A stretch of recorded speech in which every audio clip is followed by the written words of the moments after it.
Authentic ইসলাম TV, সালাফদের পথে, আলেমদের সাথে।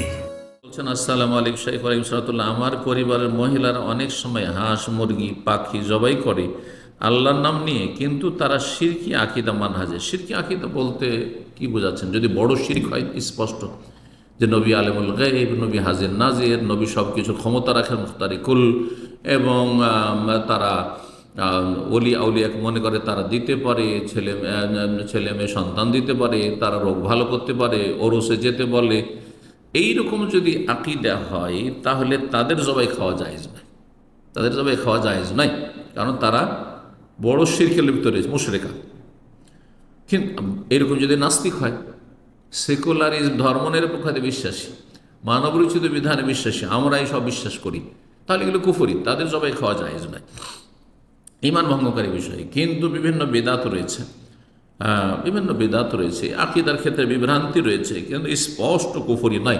জি, মালাম তারাও কুফরান বাওয়াহান, স্পষ্ট কুফরি যতক্ষণ না দেখছেন, আসল হচ্ছে তারা ইসলামের গণ্ডিতে আছে। জি, সুতরাং শুধু শিরকি আকীদা মানহাজের বলা যথেষ্ট নয়, আপনাকে বিষয়টি ক্লিয়ার করতে হবে। যারা মাজার পূজা করে তাদের জবাই খাওয়া জায়েজ নাই, রাফেজিদের যারা, তাদের জবাই খাওয়া জায়েজ নাই। যারা আলী হোসেন এদের কাছ থেকে সাহায্য কামনা করে, যারা 12 জন ইমামকে তার নিষ্পাপ মাসুম মনে করে, এগুলো কুফরি আকীদা। যারা সাহাবা ইকরামদেরকে কাফের বলে, তারাই কাফের মুশরিক, সুতরাং তাদের জবাই খাওয়া জায়েজ নয়।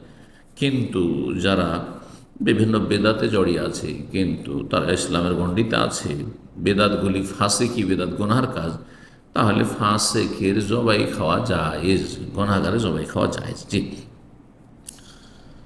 যদি দেখা যায় বড় শিরকে আছে, তাহলে বলবেন যে আমি জবাই করে দিয়েছি, আমাকে একটু জবাই করতে দাও। হ্যাঁ, অনুরোধ করে তাদেরকে বলবেন। আমি বলে যে আমি জবাই করব, তারা আমাকে পাত্তা না দিয়ে নিজেরাই এই কাজ করে, আগে ভাগে জবাই করে দেবেন, দেখবেন যে এটা জবাই করবে, আগে জবাই করে ফেলবেন, হ্যাঁ, চালাকি করে। এখন আমি তাদের জবাই করা খাবো না, খেলে মা এবং অন্যান্যরা এটা নিয়ে ঝামেলা সৃষ্টি করে, এই অবস্থায় করণীয় কি? বিসমিল্লাহ বলে খেয়ে নেবে।